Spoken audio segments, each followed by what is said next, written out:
Vamos a empezar la clase de hoy. Como ustedes vean en las diapositivas, hoy ya nos toca la selección de la muestra en el enfoque cuantitativo. Ya es muy similar a la selección de la muestra en el enfoque cualitativo. ¿Sí? Entonces vamos a empezar. Entonces, para ubicarnos, vamos a ver, vamos a hacer un recordaris, ¿no? Las fases del enfoque cuantitativo. Estamos viéndolos ahorita en pantalla. ¿Cuántas fases son? Son 10 fases, ¿no es cierto? Aquí está, 10 fases.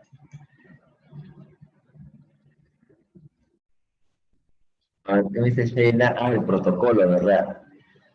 A ver, no me está olvidando el protocolo, gracias Sheila. A ver, si que todos me escuchan bien, por favor ya saben, levanten su manito virtual o por el chat me confirman que me están escuchando bien. ¿Ya? Ok. Bien, entonces como me escuchan bien, vamos a iniciar. Hoy nos toca la muestra del enfoque cuantitativo. Ya, entonces, vamos como primer paso a identificar o recordar. Vamos. Sí se escucha bien, ok. Vamos a ver, fase 1 es la idea, ¿no es cierto? La fase 1 que es la idea ya la hemos visto, entonces le ponemos un check verde. Luego, la fase 2, el planteamiento del problema, también ya lo hemos visto, un check verde. La revisión de la literatura y desarrollo del marco teórico, también ya lo hemos visto, un checkcito verde. La visualización del alcance del estudio, también ya lo hemos visto.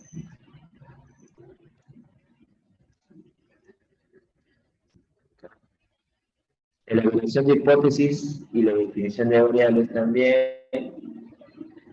El desarrollo del diseño de investigación. Y ahora nos toca la fase 7, la definición y selección de la muestra. ¿Sí? Entonces, eso vamos a ver hoy día.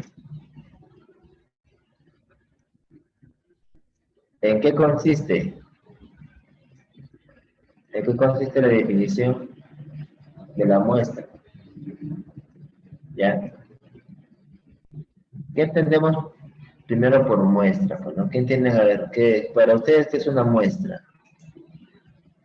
Una muestra, ¿qué es? ¿Qué es una muestra? Es una muestra, una prueba. Una prueba. A ver, cuando ustedes que la mayoría son mujeres, yo recuerdo antes, de repente hasta ahora, cuando les vendían perfume, vendían las famosas muestras gratis, ¿no? Entonces, ¿qué era una muestra gratis? Era pues para que no estés comprando un perfume caro, ¿no? O un perfume todo, no sé, pues la cantidad que viene en un frasco, ¿no?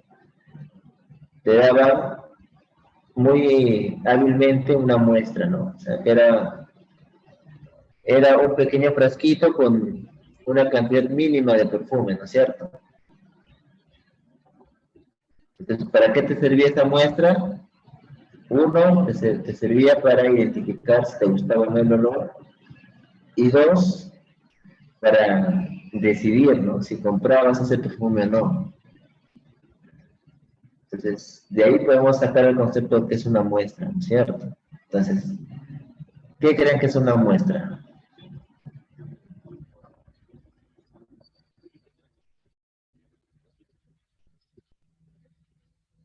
¿Qué dice Irma Ochoa? La evidencia de algo real. Una evidencia.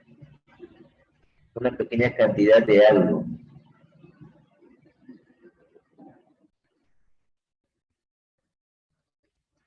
¿Ya? Claro. Ahí estamos más cercanos a la idea, ¿no? Lo que dice Cintia. Si ustedes ven acá en la diapositiva, en la parte de acá que dice muestra, ¿qué dice? Ay, perdón. Acá, muestra.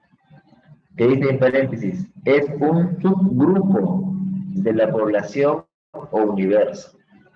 Ya, en este caso del perfume, ¿qué viene a ser la población universo? Viene a ser el perfume grande, ¿no? Del frasco grande, el que está a 180 soles. Una muestra es un subgrupo, ¿no? Es una pequeña cantidad del total del perfume, ¿no? Esa es la muestra, o sea, viene a ser una pequeña porción del total. Ese viene a ser una muestra.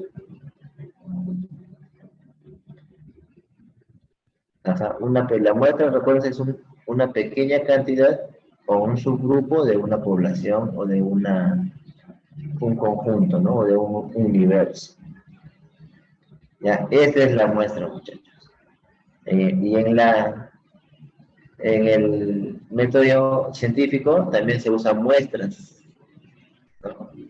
No podemos hacer un estudio de todo el universo. Sería, eh, no alcanzaría el tiempo, ¿no? Sería inalcanzable, ¿no es cierto? A ver, ¿qué más entendemos por muestra? Por ejemplo, leamos acá, dice, se utiliza por economía de tiempos y recursos.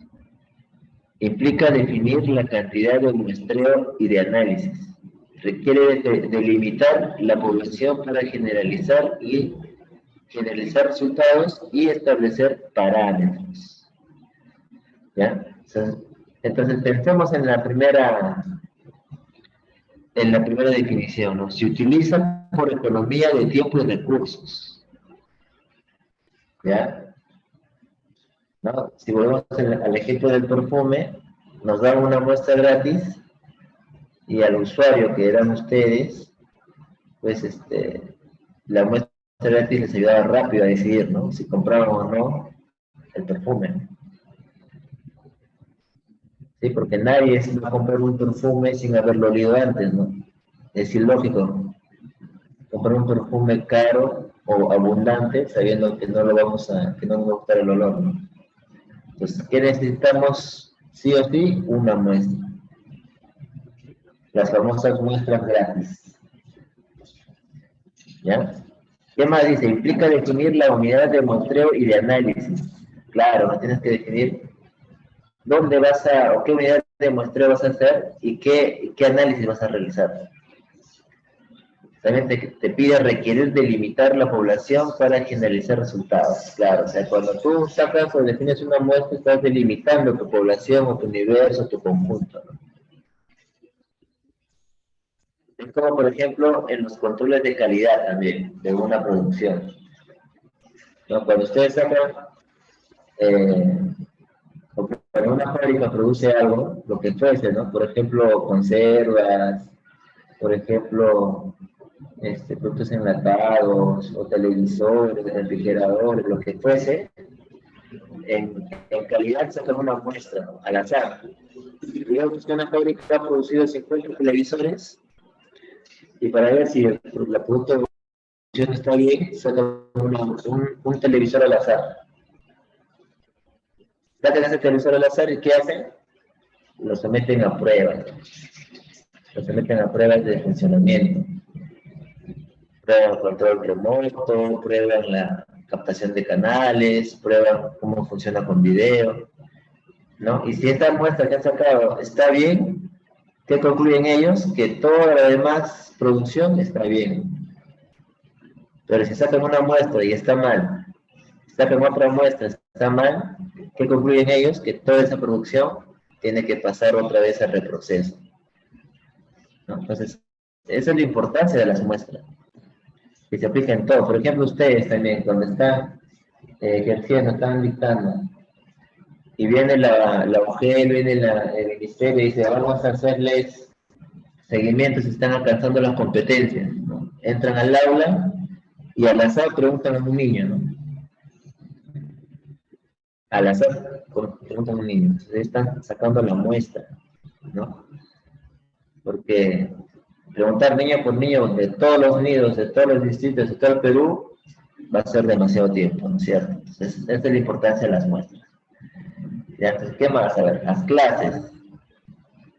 Dentro de la muestra vamos a tener un grupo clases, que va a ser basado en probabilística y en no probabilística o dirigida.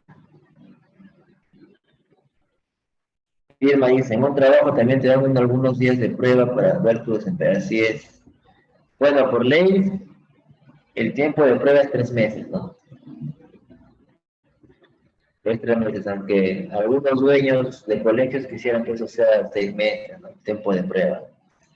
Como dice acá su compañera, en esos 3 meses no ha rendido lo que se esperaba, ya no te renuevan. Has estado en periodo de prueba y no has alcanzado los objetivos esperados, te agradecemos tu participación, ¿no? Ya, en ese sentido también ese periodo de prueba es una muestra, ¿no? Del desempeño que tendría este trabajador cuando es estable, ¿no? Entonces, en todos lados también podemos encontrar el concepto de muestra, ¿no? Ya, entonces continuemos. Hay dos clases, la probabilística y la no probabilística o dirigida. ¿Qué tenemos por probabilística? Requiere precisar el tamaño de la muestra. ¿Ya?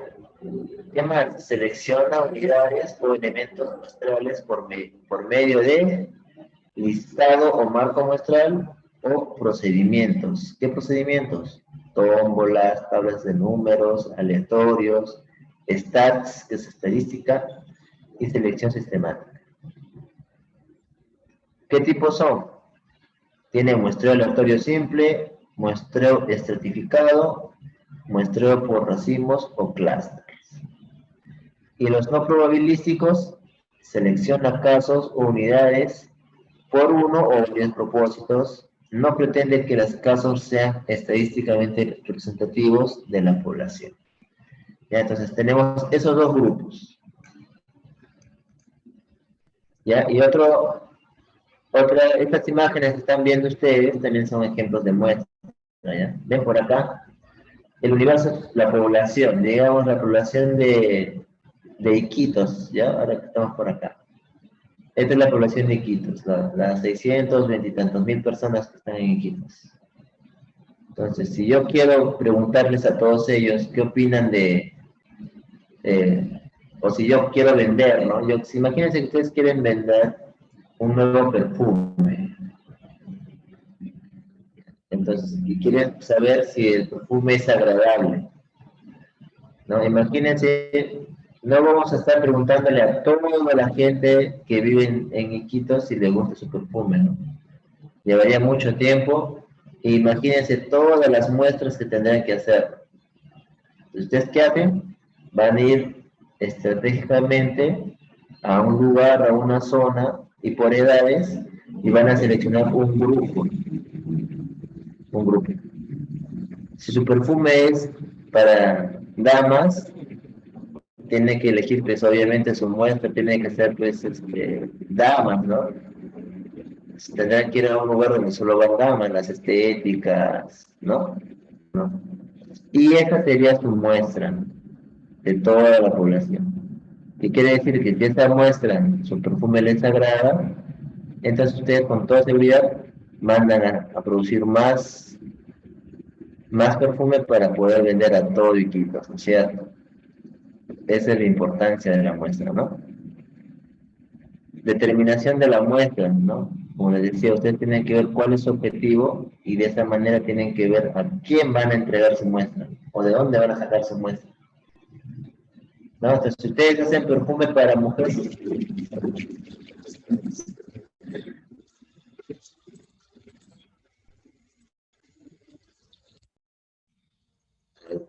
se cruzó un, se cruzó con un parlante que tiene Bluetooth y se conectó a otro equipo.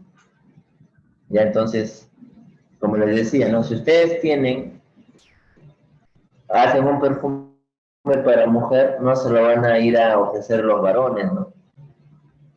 Entonces, por eso que la determinación de la muestra es importante también, ¿ya? Y acá hay otro ejemplo, ¿no? De toda una población, yo selecciono una muestra, ¿no? Una muestra objetivo. Y con los resultados que tenga en esta muestra, yo puedo generalizar, ¿cierto?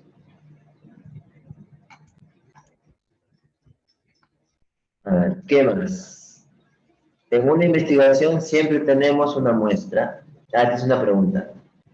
En una investigación, ¿siempre tenemos una muestra?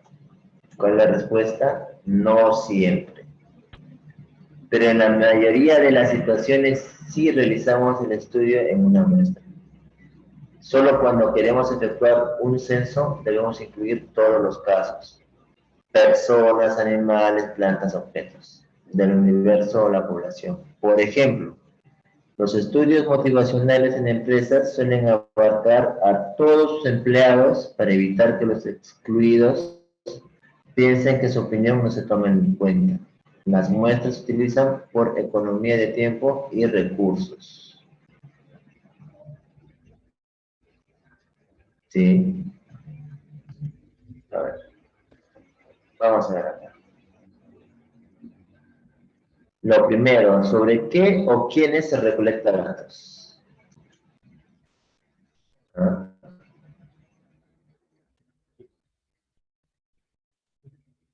¿Qué salió ahí? Un niño viendo televisión, ¿no? El trabajo, la televisión, es como si fuese una persona que les está llenando de basura el cerebro, ¿no? ¿Qué más? A ver, ¿qué hay aquí? Aquí el interés se centra en qué o quiénes, es decir, en los participantes objetos, sucesos o colectividad de estudio, lo cual depende del planteamiento y los alcances de la investigación. Así, en la situación en la que el objetivo es describir el uso que hacen los niños de la televisión, lo más factible sería interrogar a un grupo de niños. También serviría entrevistar a los padres de los niños. Escoger entre los niños o sus padres o ambos dependería no solo del objetivo de la investigación, sino del diseño de esta. En el caso de la investigación que hemos ejemplificado a lo largo del libro, en lo que el propósito básico de estudio es describir la relación entre los niños y la televisión. Se podría determinar que los participantes seleccionados para el estudio fueran niños que respondieran sobre sus conductas y percepciones relacionadas con este medio de comunicación. ¿Ya? Como ustedes saben, nuestras clases se basan en un libro, ¿no? En el libro texto que es de metodología de la investigación. ¿Ya? Entonces, por eso que acá mencionan en nuestro libro. Entonces, en este libro ya han puesto un ejemplo de investigación sobre el efecto que tiene, pues, los programas de televisión en niños, ¿no? ¿Qué efecto tenían? Vamos a ver si en el siguiente se aclara mejor. A ver, acá. A ver, ¿cuál sería una pregunta de investigación? ¿Discriminan a las mujeres en los anuncios de la televisión? Ya, una unidad errónea sería mujeres que aparecen en los anuncios de televisión.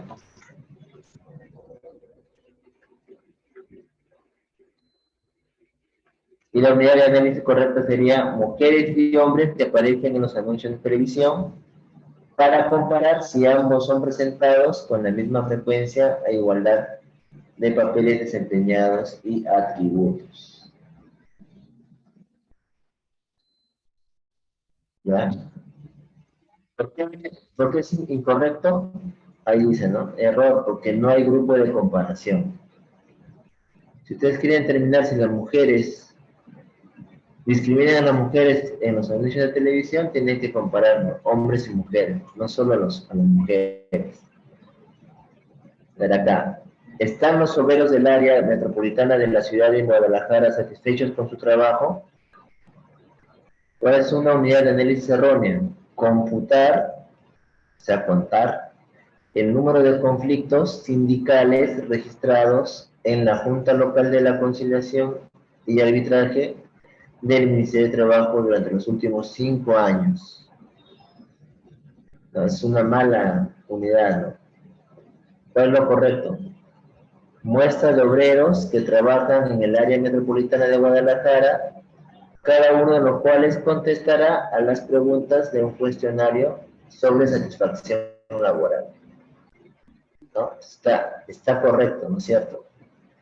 Si ustedes quieren saber cuántos obreros están satisfechos con su trabajo, tienes que hacer pues una encuesta a todos los obreros, ¿no? No tienes que ir a contar cuántas veces se han quejado, ¿no? Eso es lo que dice acá. La pregunta propone indagar sobre actitudes individuales y en esta unidad de muestreo análisis denota datos agregados en una estadística laboral macrosocial. ¿Ya? Entonces, vamos a ir al concepto de delimitación de una población, ¿ya? Una vez que ustedes han definido cuál será la unidad de muestreo, se procede a delimitar la población que se va a estudiar y sobre la cual se pretende generalizar los resultados. ¿Ya? Así, una población es el conjunto de todos los casos que concuerdan con una serie de especificaciones. ¿Ya? Lo anterior puede ilustrarse con el ejemplo de la investigación sobre el uso de la televisión entre los niños. ¿Ya? Está claro que en dicha investigación, la unidad de muestreo son los niños. Pero ¿de qué población se trata? De todos los niños del mundo, de todos los niños de la República Mexicana.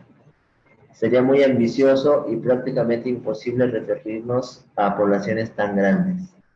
Así, en nuestro ejemplo, la población se delimitaría con base en la figura, o sea, esta figurita, ¿no?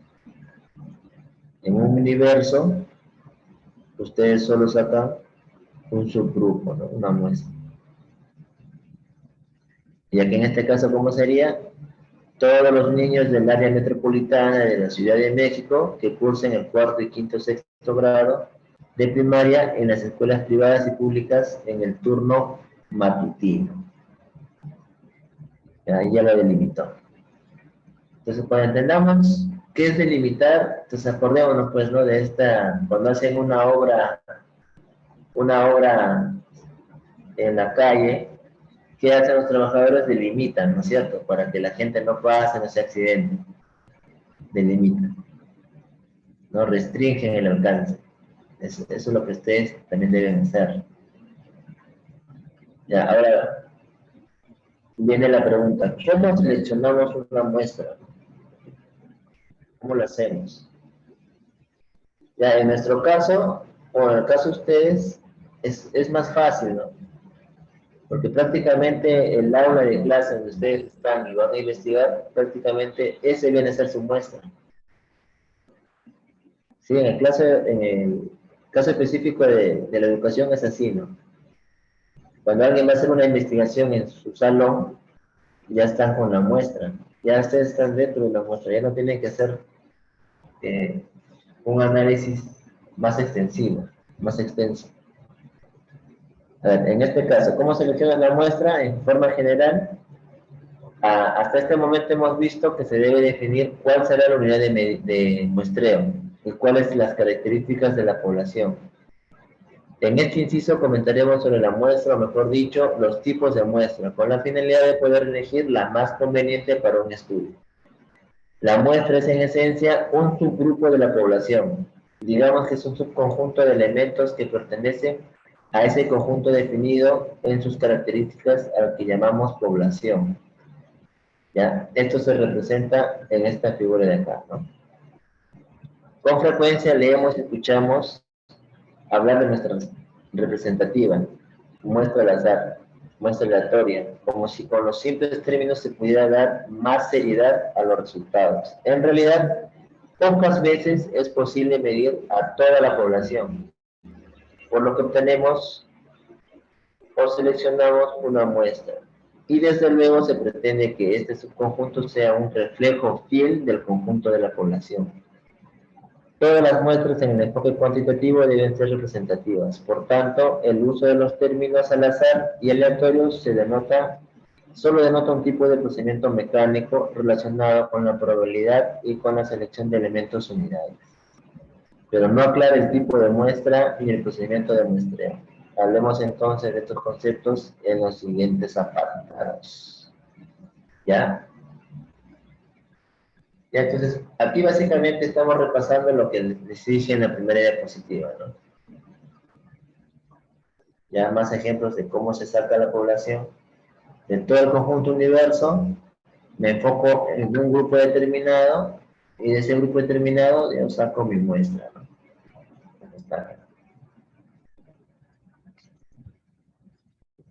Ahora vamos a ver un ejemplo de cómo se hace una muestra de la población.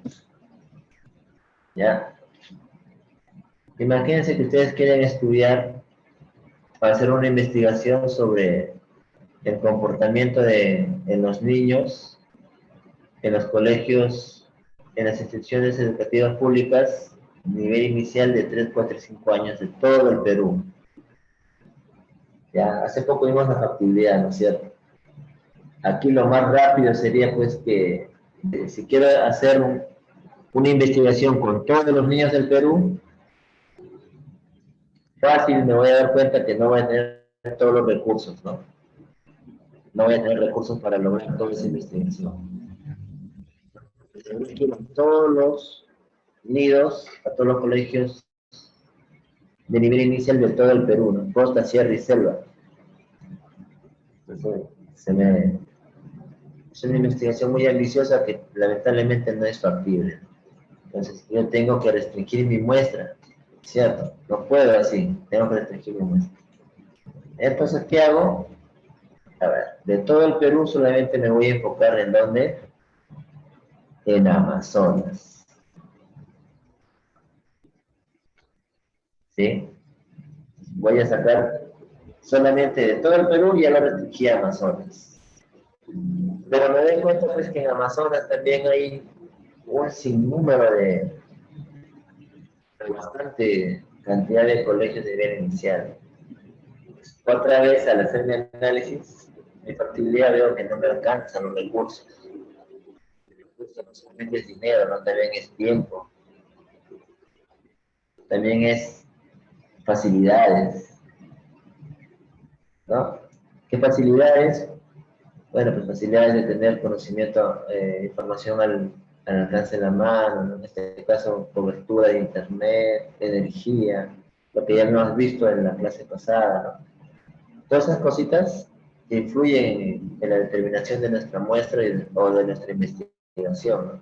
Entonces yo digo, Amazonas sigue siendo grande, no lo voy a poder hacer, ¿no? Pues, ¿qué tengo que seguir haciendo? Tengo que seguir delimitando mi muestra. Entonces, ahora ya no voy a hacer Amazonas, solo voy a hacer Bagua. Entonces digo, ya solo Bagua sí la hago linda. Entonces voy en Bagua, veo los nidos, veo las instancias, y otra vez digo, no, todo Bagua me es imposible. ¿Qué tengo que seguir haciendo? Tengo que seguir delimitando hasta que llego a un solo colegio, al colegio, al IEP El Muyo, número 222. Ahí sí hay un número delimitado de alumnos de 3, 4, 5 años que sí, sí es factible hacer mi investigación. ¿Ya? Entonces, en esta sola institución, ahí, esa para mí va a ser mi muestra, ¿no? Y en esa muestra es donde voy a hacer mi investigación. ¿Y qué quiere decir? Si mi investigación funciona, yo puedo generalizar que va a funcionar para todos, para todo el Perú, ¿no? Se va a funcionar para Bagua, para el Amazonas, para todo el Perú. Entonces, si ustedes se dan cuenta, todas las investigaciones que hemos visto, todas en el ámbito de educación, ya están definidas, ¿no? La muestra, ¿no? Ya están definidas. Aquí está en el chat. En un trabajo también te dan, sí, atravesamos de una encuesta sería, a través de una encuesta, claro, seguramente cuando estábamos hablando de la muestra, ¿no? Ignora Margot en una sola institución, así es. Ya, por ejemplo, les voy a mostrar acá, a ver, uso compartido,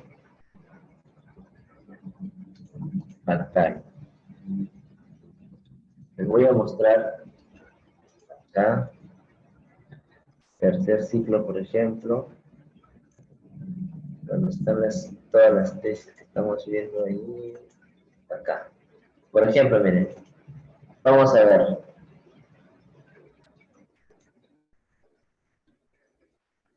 ¿Qué es esta tesis? Aprende en casa, análisis desde los principios que orientan la educación inicial. ¿Ya? De aprende en casa. ¿Ya? Otro, de repente no está. Ajá, por ahí. Criterios de selección de los cuentos audiovisuales en un aula de 3 años de la institución educativa pública del distrito de San Miguel. Es bien específico, ¿no? Del distrito, en una institución educativa del distrito de San Miguel. ¿Cuál más? Diálogo filosófico para el desarrollo del pensamiento crítico en la educación inicial.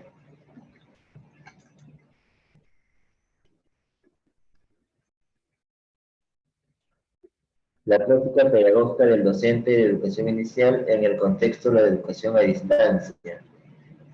Estudio del caso docente de aula de 3 años de una institución educativa pública de Lima, ¿no? O sea, está siendo ya bien específico, ¿no? ¿Qué más? Concepciones y prácticas sobre la inteligencia emocional de una docente de una institución educativa pública inicial del distrito de Pueblo Libre. Y entonces, ¿qué se dan cuenta? Que es todo ya en un solo, ¿no? Ya está definido dónde. El soporte socioemocional que brindan las docentes en una educación a distancia para fortalecer la construcción de la identidad en niños y niñas de 5 años de una institución educativa pública de San Miguel. Ya, entonces, ¿qué nos damos cuenta? Que para el caso de ustedes, por lo general, más del 90% de casos, ustedes ya van a tener esto definido, ¿no?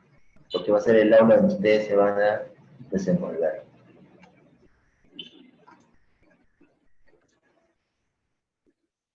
Entonces vamos a seguir. ¿Qué tipo de muestras existen? Básicamente categorizamos las muestras en dos grandes ramas, lo que mencionamos al principio, ¿no? La muestra no probabilística y las muestras probabilísticas. ¿Qué quiere decir la muestra probabilística? Todos los elementos de la población tienen la misma posibilidad de ser escogidos, ¿ya? Para la muestra, y se obtienen definiendo las características de la población y el tamaño de la muestra, y por medio de una selección aleatoria o mecánica de las unidades de muestreo. En cambio, en las muestras no probabilísticas, la elección de los elementos no depende de la probabilidad, sino de causas relacionadas con las características de la investigación o los propósitos del investigador. Aquí el procedimiento no es mecánico ni se basa en fórmulas de probabilidad, sino que depende del proceso de toma de decisiones de un investigador o de un grupo de investigadores. Y desde luego, las muestras seleccionadas obedecen a otros criterios de investigación. Elegir entre una muestra probabilística y una no probabilística depende del planteamiento del estudio, del diseño de investigación y de la contribución que se piensa hacer con ella. ¿Ya? Para ilustrar lo anterior mencionaremos 3 ejemplos que toman en cuenta dichas consideraciones. ¿Ya? Y acá a la imagen derecha que vemos, muestreo probabilístico. ¿Ya? Vemos acá un muestreo probabilístico. Un grupo de personas donde extraemos un grupo de ellos. ¿Ya? O sea, ¿qué dice el probabilístico que está acá, no? Que todos tienen la misma posibilidad de ser escogidos. ¿Ya? ¿Y cómo demuestras eso? Con esta grafiquita, ¿no? Esta es la famosa campana de Gauss, ¿no es cierto? Entonces, los que conocen un poco de estadística deben estar familiarizados con la famosa campana de Gauss. Muy usada en estadística, ¿no? La campana de Gauss, o también conocida como la distribución normal, ¿no?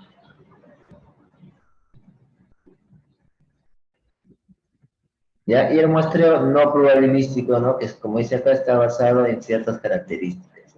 O sea, ¿qué quiere decir? Que no todos, acá todos tienen la misma posibilidad de ser escogidos, ¿no? En cambio acá no, acá la selección es de acuerdo a unos criterios que el investigador define. ¿Ya? Entonces, ahí viene un poco la gran diferencia, muchachos, ¿ya? Cuando es probabilístico, quiere decir que va a ser bastante matemático. Ya van a tener que hablar de distribución cuadrada, de términos estadísticos como es con la convergencia, el, la confiabilidad, ¿no? El sigma cuadrado, la raíz de sigma. Ya, hay varios conceptos acá en estadísticas, que por eso que a veces no es, ya como ya se separa un poco del objetivo de su investigación, o sea, porque ustedes quieren, en la mayoría de las tesis de educación inicial, lo que se quiere es buscar una solución, ¿no? Una alternativa a un problema, y no irnos al campo matemático, ¿no? Y en base a la matemática resolver el problema, ¿no? Eso no se aplica tanto en nuestras investigaciones de educación. ¿Se recuerdan? En primer ciclo dijimos que la mayoría de las investigaciones de nivel inicial o en educación en general son cualitativos, ¿no? ¿Por qué? Porque están basados en fenómenos, ¿sí? Y uno de ellos era, los diseños era la investigación-acción, que es basada en la experiencia, en todo el método que usábamos y concluíamos. En ningún momento usábamos estadística, ¿no? No sacábamos, esta campanita nunca la habíamos visto, ¿no? Porque esto más se usa pues en investigaciones de ingeniería, de matemática, de ciencia. Por eso que no se usaba. No la veíamos. A ver, vamos a ver el ejemplo. ¿Qué dice acá? En un primer ejemplo tenemos una investigación sobre el suicidio en prisiones de Estados Unidos. Suto y Arnott 2010. Dado que el suicidio es una causa frecuente de muerte en las cárceles estadounidenses y que la mayoría de los trabajos previos se centraban en cuestiones demográficas y más bien superficiales, los investigadores diseñaron un estudio con el objetivo de explorar los motivos por los cuales los reclusos intentan suicidarse. Para cumplir dicho propósito, se seleccionó una muestra no probabilística de prisioneros que accedieran voluntariamente a participar. De esta manera, se realizaron entrevistas exhaustivas a 24 individuos de 6 cárceles de Ohio, quienes se expresaron con franqueza sobre sus experiencias. Comentario: en este caso es adecuada una muestra no probabilística, pues se trata de un estudio exploratorio y un enfoque fundamentalmente cualitativo, es decir, no resulta concluyente, sino que su finalidad es documentar ciertas experiencias. Este tipo de pretende generar datos e hipótesis que constituyan la materia prima para investigaciones más precisas. Asimismo, es complicado tener acceso a las prisiones y a los participantes, ¿no? Entonces, es un ejemplo claro de una muestra no probabilística, ¿no? Recuerden que en una probabilística todos tienen la misma posibilidad de ser elegidos, ¿no? En cambio acá no, pues no, acá no puedes darte esa chance, ¿no? Porque tienes que ver quiénes quieren participar voluntariamente. O sea, al ser voluntario ya no todos van a querer participar, ¿no? Entonces, no todos tienen la misma posibilidad de ser elegidos. Entonces, por lo tanto, es una muestra no probabilística, ¿no? Interesante. ¿Qué más? Otro ejemplo. Como segundo caso, mencionaremos una investigación para saber cuántos niños han sido vacunados contra ciertas enfermedades y cuántas no en un país, y las variables asociadas. ¿Qué variables? Socioeconómico, lugar donde viven, educación, etcétera, y sus motivaciones. Se conforma una muestra probabilística nacional de, digamos, por ahora 1.600 lactantes, y de los datos obtenidos se toman decisiones para formular estrategias de vacunación, así como mensajes dirigidos a persuadir a la población para que vacunen oportunamente a los niños. En este tipo de estudio, el que se hace una asociación entre variables y cuyo resultado servirá de base para tomar decisiones políticas que afectarán a una población, se logra mediante una investigación por encuestas y definitivamente por medio de una muestra probabilística, diseñada de tal manera que los datos lleguen a ser generalizados a la población con una estimación precisa del error que pudiera comentarse al realizar tales generalizaciones. ¿Ya? Aquí sí estamos hablando pues de una muestra probabilística porque todos los niños tienen la misma posibilidad de ser seleccionados. ¿Ya? Entonces, esto ya más es una investigación del ámbito medicinal, ¿no es cierto? Médico. Vamos a ver el último ejemplo. Se diseñó un experimento para determinar si los contenidos violentos de la televisión generan conductas antisociales en los niños. Para lograr tal objetivo, se selecciona en un colegio 60 niños de 5 años de edad, de igual nivel socioeconómico e intelectual, y se asignan aleatoriamente a dos grupos o condiciones. Así, 30 niños verían caricaturas sin violencia y 30 caricaturas muy violentas. Inmediatamente después de la exposición, los niños serían observados en grupos y se medirían sus conductas violentas y no violentas. ¿Cuál es el comentario? Esta es una muestra no probabilística. Aunque se asignen los niños de manera aleatoria a las dos condiciones experimentales, para generalizar a la población se necesitarían experimentos repetidos. Un estudio así es valioso en cuanto que al nivel causa-efecto es más preciso al aislar otras variables. Sin embargo, no es posible generalizar los datos a todos los niños, pues solo se aporta información sobre individuos con las mencionadas características. Se trata de una muestra dirigida y clásica de un estudio de este tipo. La selección de la muestra no es al azar, aunque la asignación de los niños del grupo sí lo es. ¿Ya?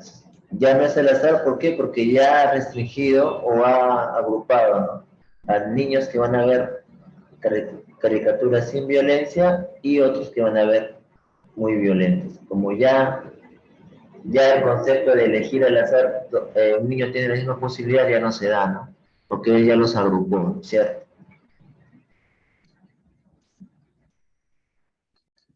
Ahí vienen los dibujos, los famosos dibujos violentos y los no violentos, ¿no?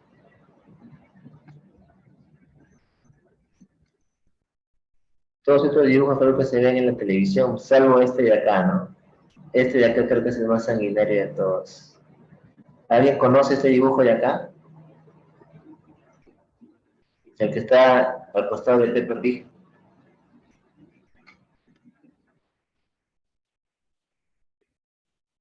¿Alguien conoce esta caricatura?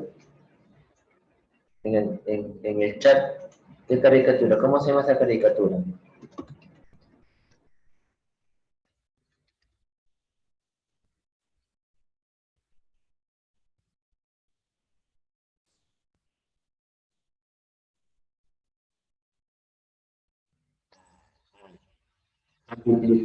Exacto. Bueno, para un adulto que lo lee, que lo ve, sí da risa, ¿no? Pero para un niño eso es muy, muy fuerte, ¿no? Muy fuerte.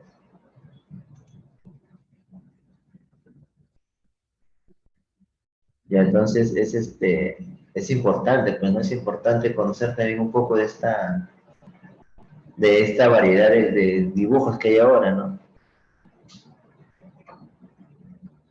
Las escenas son demasiado, así es.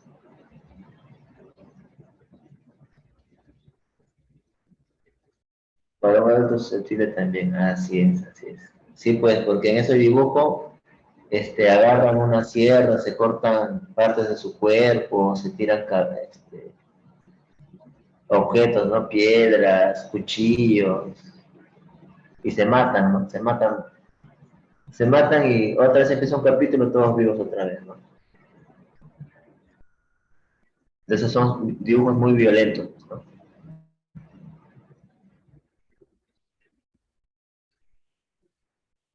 Así es. Es importante que también ustedes como docentes de educación inicial sepan que los dibujos, ¿no? Este dibujo, esta caricatura se delata porque está la sangre en el piso, ¿no? Pero cuando empiezan, no están así, ¿no? Empiezan todos, están sanos, alegres, se ríen. Entonces uno que no conoce vería que es un dibujo normal, ¿no? Pero no es así, ¿no? Sabemos, los que lo han visto saben que no es normal, ¿no? O que no es apto para los niños.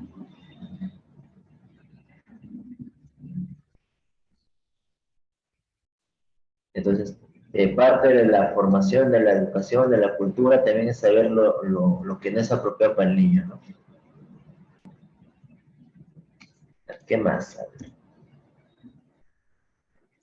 Bueno, quería comentarles, aprovechando que hay unos minutos,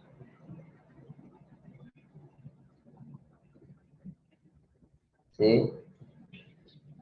Quería comentarles sobre esta famosa campana de Gauss, ¿ya? ¿Por qué es Gauss, no? ¿Quién conoce? A ver, acá está el chat. ¿Quién fue Gauss? ¿Quién conoce? ¿Quién ha ido a hablar de Gauss?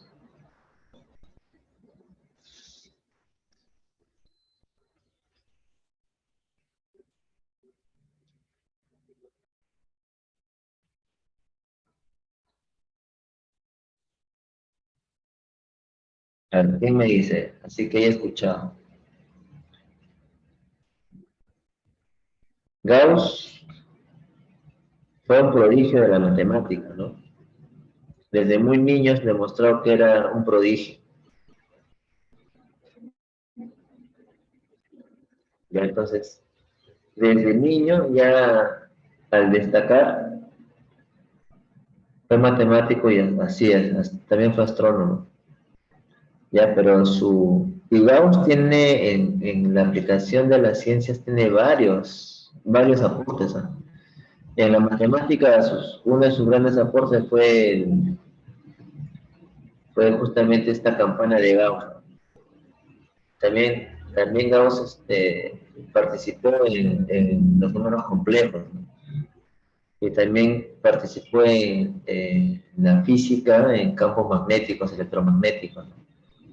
O sea, ha participado en diversas áreas, Gauss, ¿ya? Y lo que llama la atención de Gauss, en la historia de Gauss, es una anécdota bien conocida, ¿no? De repente también ustedes lo han escuchado, que cuando Gauss era bien niño, bien jovencito, no estamos hablando pues cuando ya estaba enseñándoles a sumar a los niños, ¿no? Sí, primero de primaria, segundo de primaria, y su profesor les da una tarea, digamos, imposible, ¿no? Les dice pues a sus alumnos que realicen la suma de uno más 2 más 3 más 4 más 5 más 6 así hasta llegar a el 100, ¿no? Sí. Su profesor le hace tarea a todos los alumnos donde estaba Gauss, ¿no? Y le dice que el que termine se puede ir al recreo. Entonces, todos estaban haciendo la suma, ni bien el profesor se sienta, el Gauss se para y se va del salón. Y el profesor le pregunta, ¿por qué te vas? Porque él ya había tenido la respuesta de esa sumatoria. Entonces, ahí donde el profesor se da cuenta pues, que Gauss era un genio, ¿no? Y Gauss, eh, esa suma que está del 1 al 100 tiene una fórmula, ¿no? Que supuestamente se le atribuyen a Gauss, ¿no? Que la suma de los n números naturales consecutivos Viene a ser Sn por n más 1 entre 2, ¿no? Donde n vale 100. Ustedes reemplazan 100 y lo que sale es la suma de todos esos números.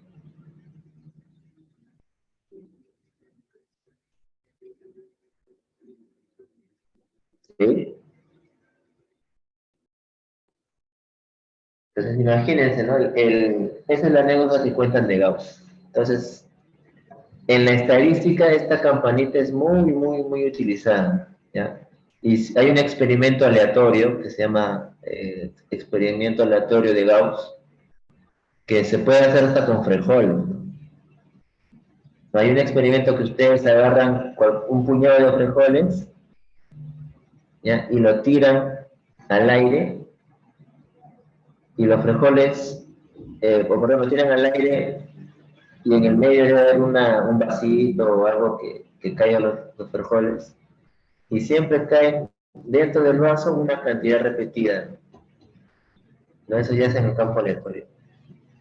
Bueno, eso lo quería comentar pues de Gauss a modo de comentario, para que ustedes tengan conocimiento que ese personaje fue o ha influenciado bastante en el desarrollo de la ciencia a todo nivel, ¿no? A todo nivel. Ahora, hasta ahora lo siguen estudiando en las universidades, en las carreras de ingeniería, de ciencias. Ya imagínense, estamos hablando de un personaje que existió pues en los años, a ver, Gauss estaría pues en los 1700, 1800. Esos genios que antes se podían ver, ¿no? Como Gauss, como Isaac Newton, como Euler, ¿no? Copérnico, Kepler, Einstein. Son genios que han sido famosos, pero ahora en la actualidad no escuchamos de genios, ¿no? ¿Ustedes saben qué genio conocen en la actualidad? ¿Qué genio actual conocen? ¿O qué han escuchado? A ver. Porque genios registrados en la historia de la humanidad han habido un montón, pero actuales, se escuchan, son contados, ¿no? ¿Y qué hay con todos esos genios que existen, que están sueltos por ahí? Deben estar pues captados por las, por las potencias, por los transnacionales, teniéndolos en centros de investigación y desarrollo, ¿no? Sacándole provecho. Y de ahí provienen las nuevas tecnologías, ¿no? Los celulares, el internet, el wifi, provienen de esos genios que están ahí aislados, trabajando día y noche, ¿no? ¿Sí? Bueno, ese era como un paréntesis para amenizar un poco la clase. Ya, entonces, ese era el objetivo de esta clase, analizar un poco cómo se hace, cómo se ve la muestra. Y entonces, en la próxima clase vamos a ir a la fase que nos toca, ¿no? ¿Cuál es? La recolección de los datos.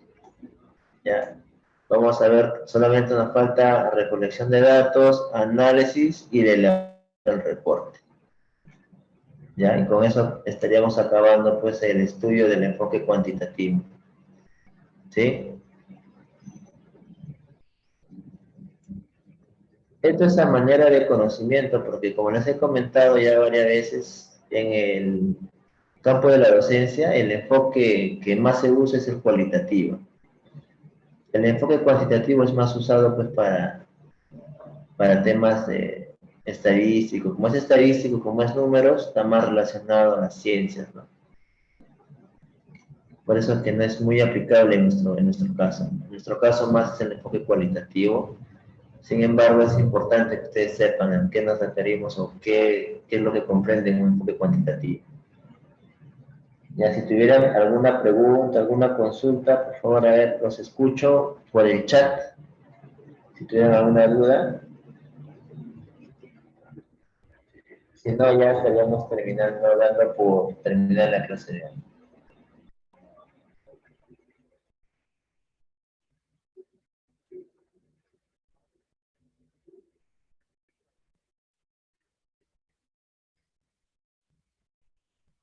Bien, como veo que no hay preguntas, ¿Se ha quedado todo claro, muchachos? Muchachos, cuídense. Nos vemos en la próxima clase. Siempre guarden el distanciamiento. Ya saben que está empezando por ahí a repuntar los casos. No hay que confiarse. Listo, pues estamos en la próxima semana. Cuídense.